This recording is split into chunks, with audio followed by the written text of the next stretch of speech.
That is very unfortunate. और जिस अंदाज से एक फ्री माहौल में उन लोगों ने ये किया, वो इट रेजेस क्वेश्चंस आल्सो। अलबत्ता अफसोस का मुकाम ये है कि कंसिस्टेंटली सरकार बुलंद दावे कर रही है कि यहाँ हालात ठीक है, जबकि हमने बार बार उनके दावों के ऊपर सवाल उठाए कि अगर आपके मुताबिक यहाँ पे हालात ठीक हैं तो ऐसा क्या है कि बार बार जम्मू में अगर देखा जाए तो focus of militancy shifted from Kashmir to Jammu for some time, और फ्रीली उन लोगों ने जहाँ as and where they wanted to hit they did. और साथ साथ कश्मीर में भी अगर हम देखें तो सिविलियन किलिंग्स भी हो रही हैं, जम्मू में भी सिविलियन किलिंग्स हुई और सिक्योरिटी पर्सनल्स की किलिंग्स यहाँ भी हुई वहाँ भी हुई।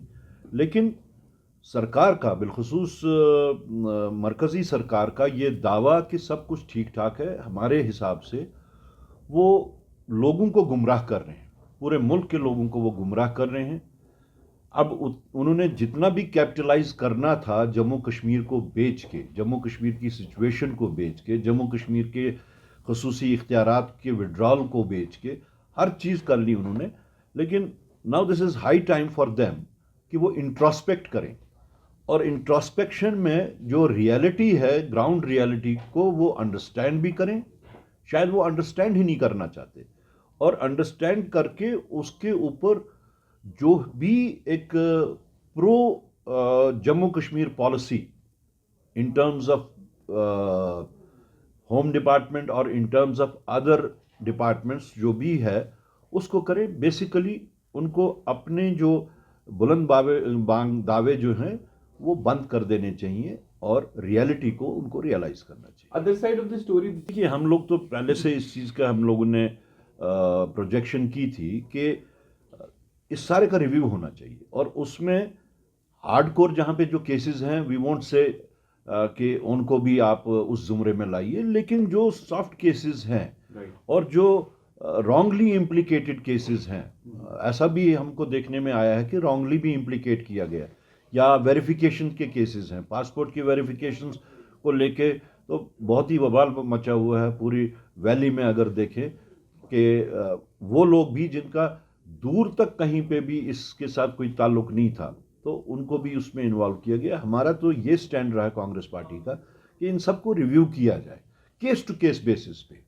एक जनरल एमनेस्टी भी नहीं हम कहते हैं, केस टू केस बेसिस पे उनको रिव्यू करके जो लोग हार्ड कोर केसेस नहीं हैं उनको तो इससे आज़ाद किया जाए, इस अजाब से आज़ाद किया जाए। ना वो मुलाजमत कर सकते हैं, ना वो मुलाजमत के वास्ते बाहर जा सकते हैं। तो ये तो मेरे ख्याल में सरकार को देखना चाहिए। They have to be facilitators of, उनको पीस के वास्ते स्टेक्स क्रिएट करने हैं, पीस के वास्ते स्टेक्स क्रिएट नहीं हो रहे। मेरा आखिरी सवाल, ये वक्फ बिल जो है वो बहुत ही एक डेलिकेट मामला है। वक्फ बिल के प्रोजेक्शंस जो हैं दोनों साइडों से, जो प्रो है और जो एंटी हैं, दोनों साइडों से उसके प्रोज एंड कॉन्स आ रहे हैं। लेकिन बहैसियत मुसलमान मैं ये कहूँगा कि वक्फ की जो बिल है वो हमारे हक में नहीं है। It's as if we are being push to wall. और जिस तरीके से हम लोगों के अभी आप देखें पीछे कटरा में रोपवे बनानी थी, यानी वो गंडोला के वो था, तो वहाँ के लोगों ने उस पर प्रोटेस्ट किया ये कह के कि हमारी आस्था के साथ में ये डायरेक्ट अटैक है हमारी आस्था के ऊपर। तो वैसा ही बिलीफ हम लोगों का भी है। If they feel that it is an attack on their belief, so we as Muslims also feel that it is an attack on our belief, it is an attack on our Quranic directions जो हमें versus के through मिली हुई हैं। तो मुझे नहीं लगता कि इसमें वो कोई उनका सिर्फ एक व्यू जो वो दे रहे हैं कि यूनिफॉर्मिटी आएगी, लेकिन यूनिफॉर्मिटी लाते लाते वो किसी की जज्बात को और किसी के बिलीफ के साथ में खेलें तो then it is unconstitutional. The preamble would reject it, preamble rejects it. लेकिन ठीक है, जोर ज़बरदस्ती से तो वो पूरे कॉन्स्टिट्यूशन को ही बदल देना चाहते हैं, जिसके वास्ते कांग्रेस पार्टी ने जो ऑलरेडी एक मुहिम चला के रखी है थ्रू आउट कंट्री कि जय बापू, जय भीम एंड जय संविधान.